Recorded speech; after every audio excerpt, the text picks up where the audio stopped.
Twongeye kubasuhuza rero bakunzi b'ibiganiro byacu ku Mujyojyo Info, tubibutsa ko tubagezaho ibiganiro byerekeye ubuhinzi n'ubworozi birimo inyigisho zafasha abashaka kwinjira mu buhinzi cyangwa ubworozi kubujyamo bafite amakuru ahagije, ndetse zikaba zanafasha abasanzwe babukora kuba barushaho kubunoza kugira ngo burusheho kubabyarira inyungu. Nge rero nitwa Twarabanye Veniste, uyu munsi turi mu karere ka Musanze mu murenge wa Kinigi, aho tugiye kuganira ku buhinzi bw'ibireti. Ni ikiganiro n'imaramatsiko ku buhinzi bw'ibireti. Benshi barabyiga mu mashuri bakakiga nk'igihingwa ngengabukungu, ariko ni igihingwa cy'umwihariko mu gace k'ibirunga. Muri iki kiganiro rero turabagezaho ibimaramatsiko yose mufite kuri iki gihingwa, nacyo dore ko gifite umwihariko udasanzwe. Ikaze mu kiganiro cyacu.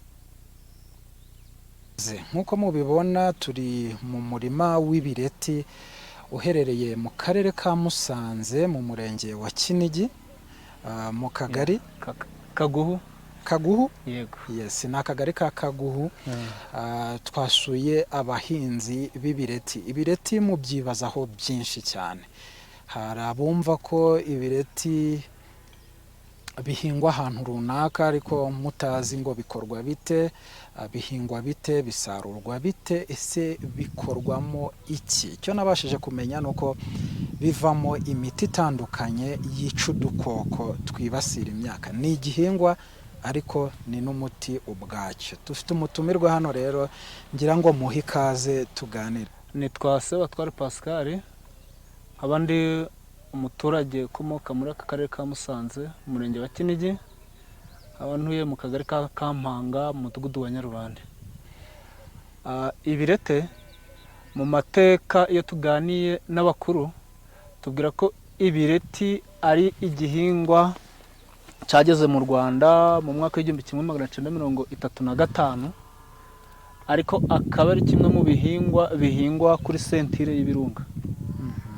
Ahantu hegereye ibirunga niho ibirete biboneka, mu ntara y'Amajyaruguru, mu karere ka Burera, Musanze, Nyabihu, Rubavu, werekeza mu ntara y'Iburengerazuba muri icyo gice cyegereye ibirunga.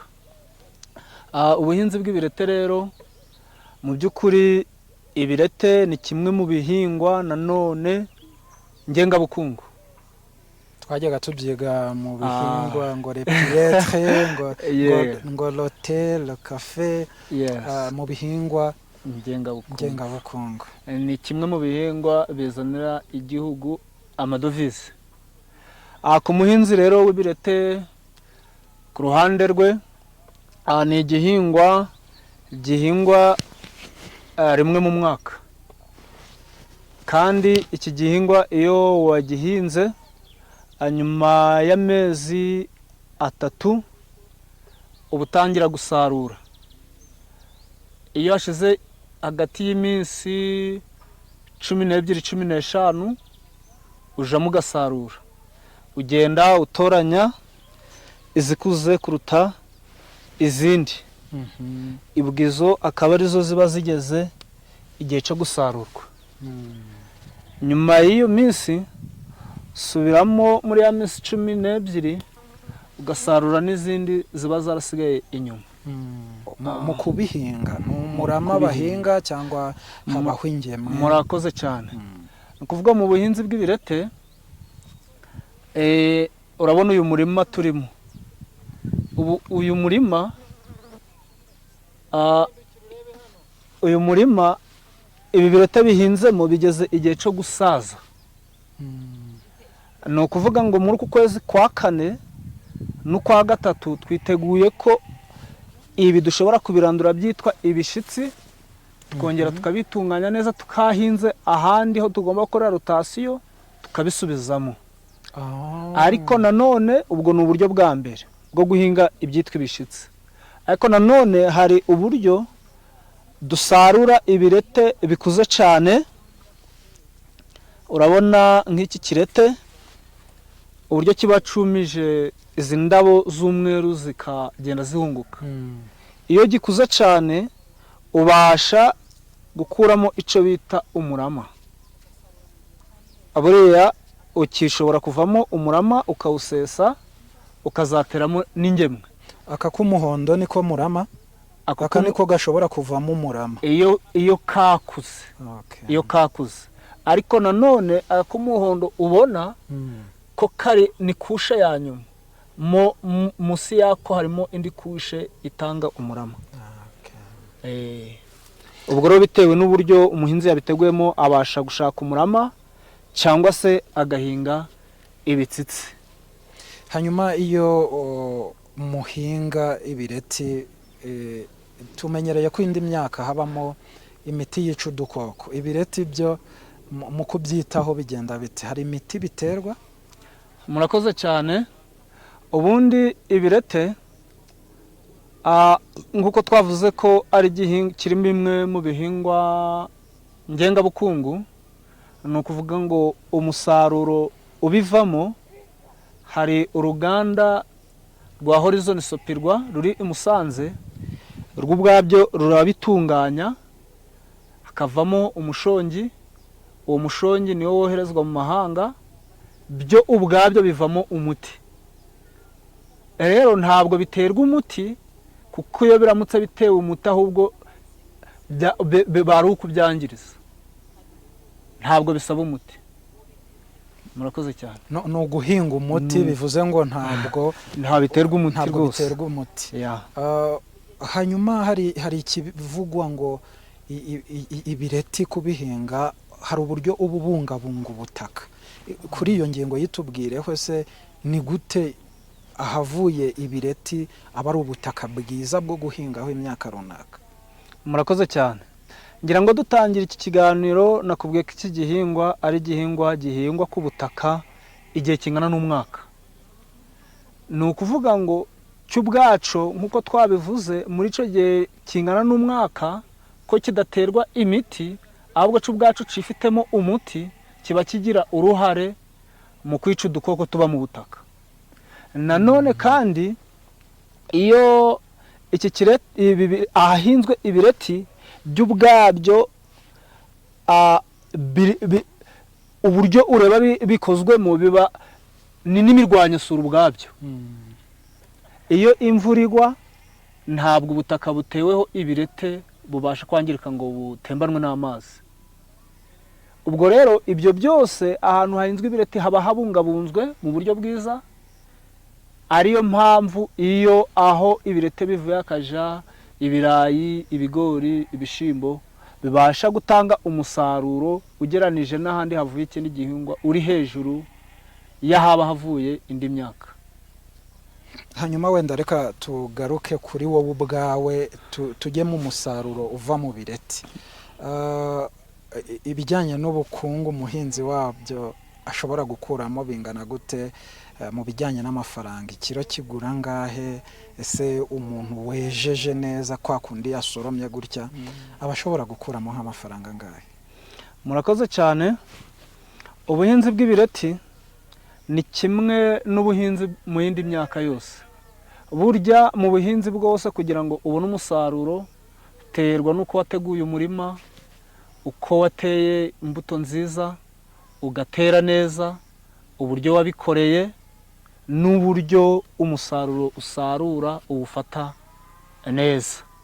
Rero ni ukuvuga ngo ubuhinzi bw'ibireti iyo ubukoze mu buryo bwa kinyamwuga, ukabikorera neza, ukabisarurira igihe, ukabyanika, ukabigemura aho bikwiriye, aho umusaruro wakirirwa, ikiro kimwe twishyurwa amafaranga 1,180. Rero mu by'ukuri iyo ugereranije ko nkuko twabwe ko mu kwezi usaruramo inshuro 2,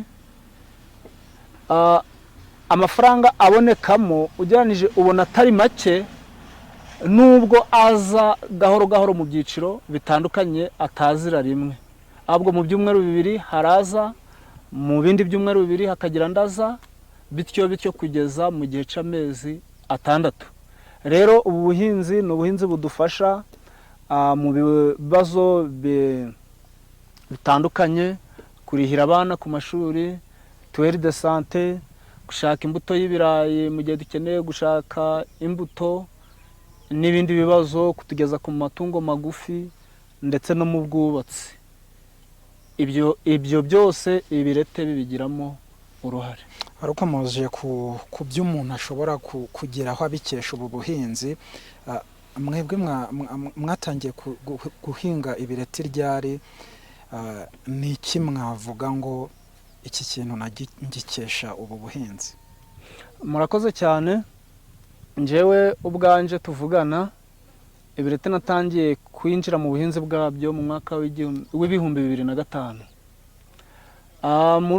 Muri ubwo buhinzi rero bw'ibireti, icyo ibireti byamfashije, nari mfite barumuna banje, cyane ko aho natangiye mbikorera ntari mu sambu yanjye bwite, ahubwo yari mu sambu y'ababyeyi. Ariko igihe ababyeyi bari bakimara kuva mu mubiri, nasigaranye inshingano yo kwita kuri barumuna banje. Ibireti rero ni bimwe mu byamfashije kugira ngo bakomeze amashuri.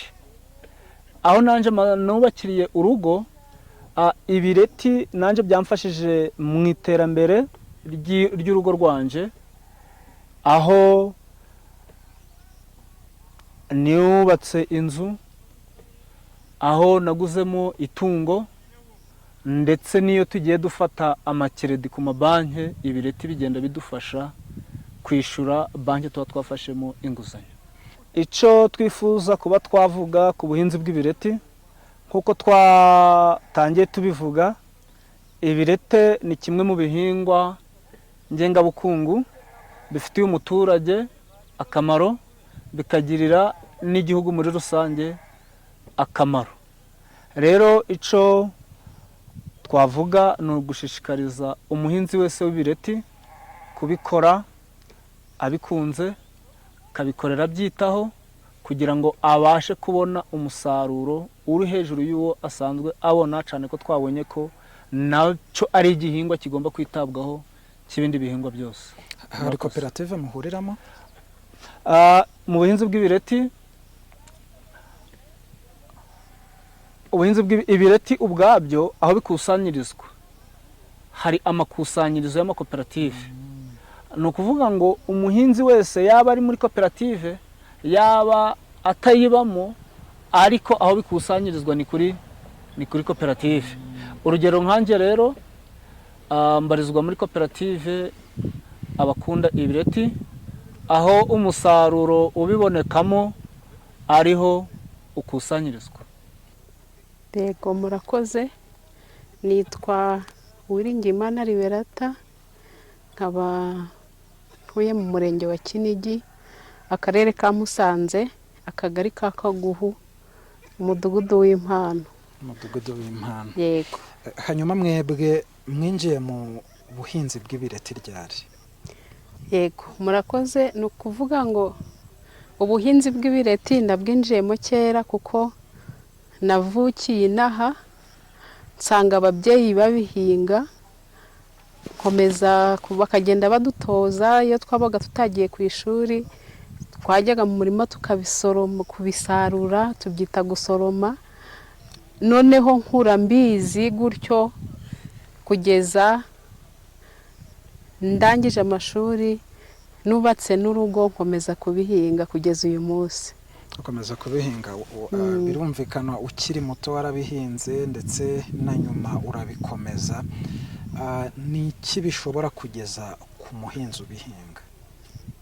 Yego, ku muhinzi ubihinga akabihinga by'umwuga, bimugeza ku bintu byinshi, kuko nk'amashuri kuba narayize nkayarangiza, akenshi ababyeyi nta handi bakuraga amafaranga, bayakuraga mu bireti. Kuko nk'aka gace dutuyemo, ubundi tugira ibihingwa bibiri by'ingenzi, ibirayi n'ibireti, nibyo tugenda tubisikanya. Urumva iyo umuntu atahinze ibirayi, agomba gukura amafaranga mu bireti. Ubwo rero navuga ngo nk'amashuri kugira ngo nyige mbone uko nyarangiza, ni uko ababyeyi banjye bahingaga ibireti.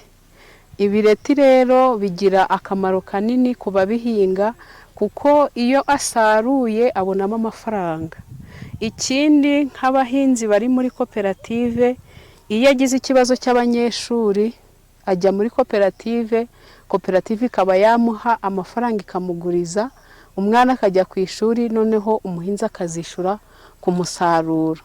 Urumva rero ntabwo nagira ikibazo cyo kujyana umwana ku ishuri kandi mpinze ibireti, bitangenda koperative ikagikemura, ubundi ngasigara nsarura nkajya kwishura.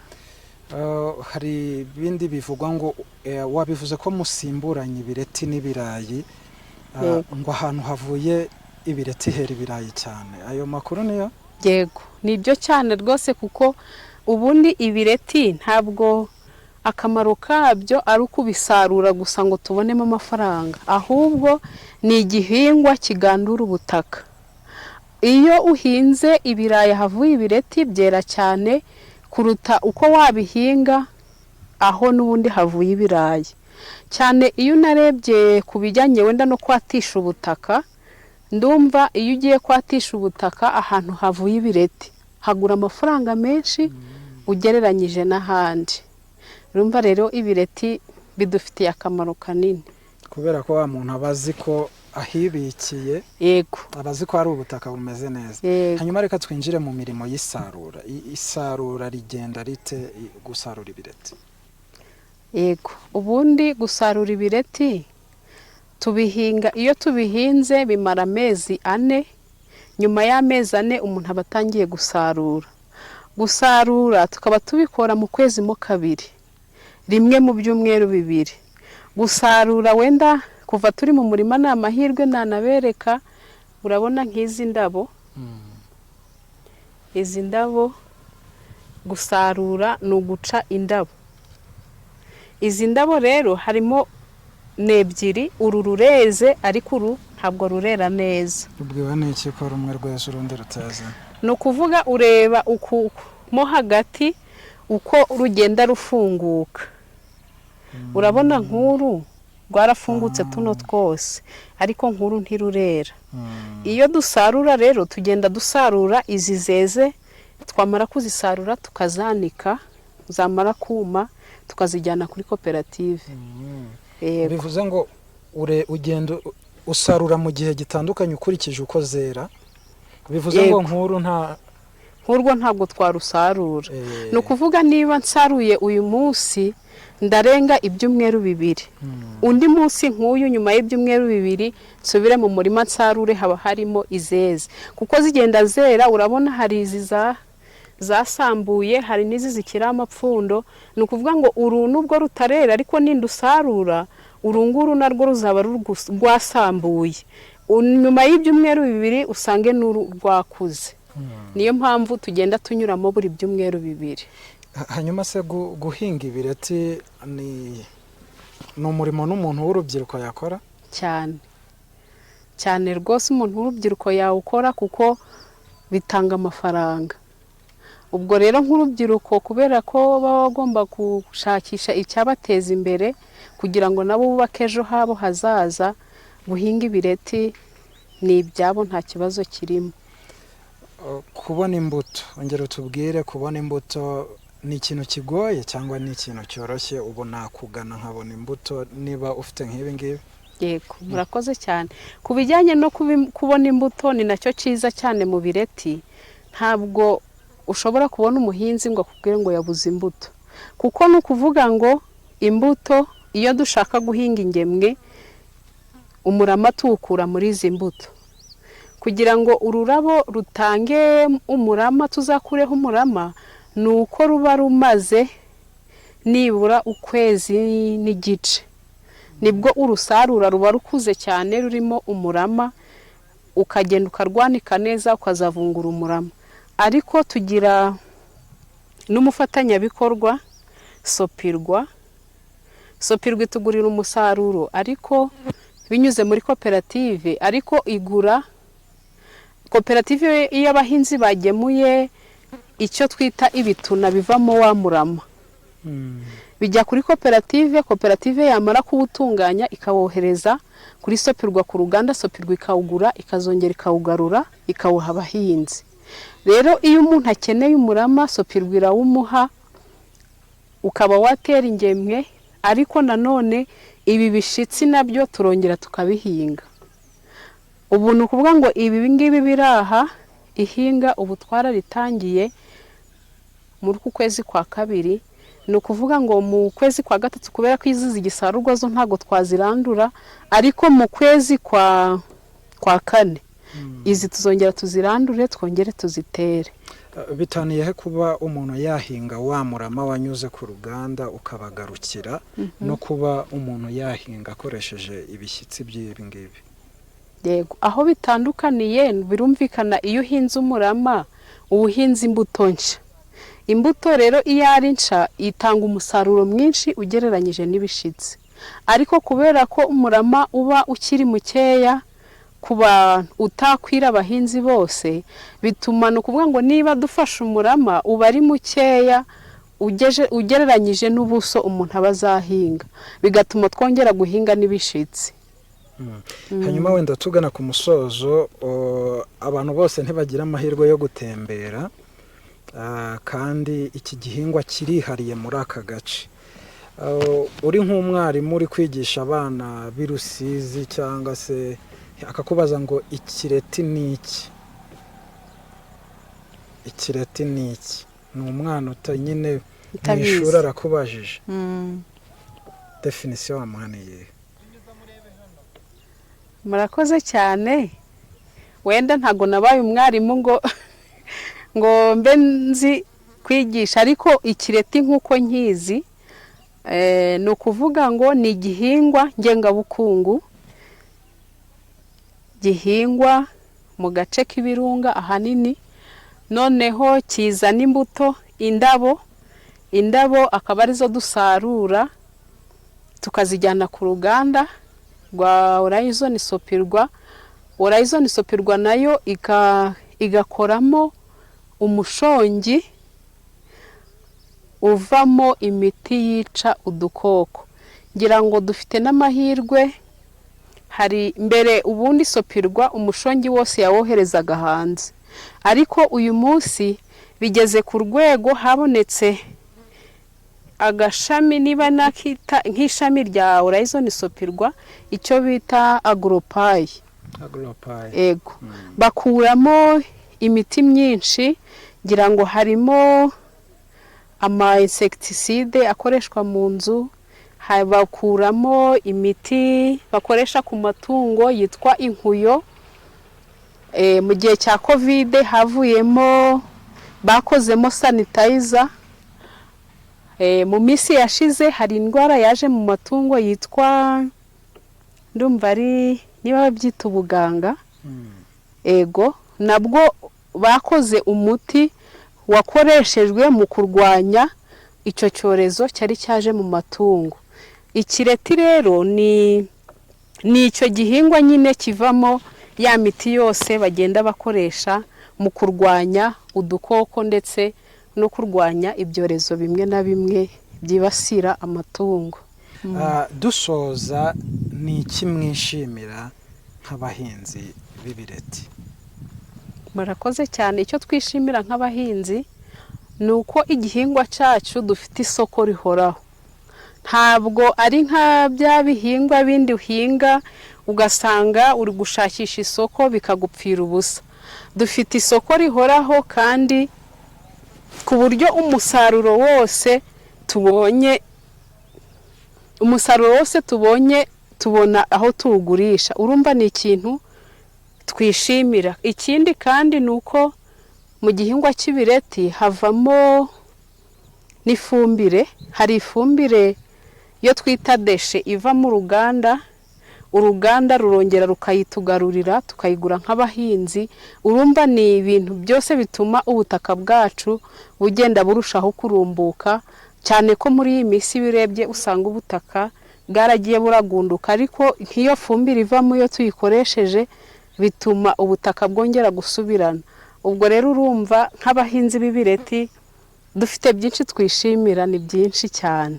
ngayo nguko rero abo twabanye muri iki kiganiro twaganiraga n'abahinzi b'ibireti babimazemo igihe kitari gitoya nk'uko mwabyumvise.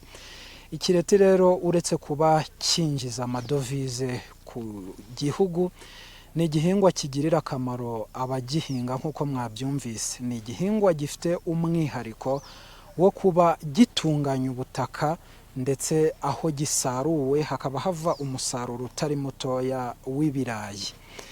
Mwabyumvise rero havamo imiti itandukanye yica udukoko, dore ko cyo ubwacyo mu kugihinga nk'uko babitubwiye ni igihingwa kidakeneye ko ugihinze azashaka ya miti yica udukoko kugira ngo agitere. Cyo ubwacyo gihingwa kugira ngo kizatange iyo miti, ndetse cyifitemo uwo muti. Abo hirya no hino rero mwize iki gihingwa mu mashuri mutari mwarabashije kukimenyaho byinshi, ntekereza ko amatsiko yanyu tubashije kuyamara. Mukomeze mukurikire ibiganiro byacu kandi mubisangize abandi, kuko birimo inyigisho, birimo amatsiko nk'uko iki cyabigaragaje, bifasha benshi bashaka kujya mu buhinzi ndetse n'ababusanzwemo. Murakoze, mukomeze gukurikira ibiganiro byacu.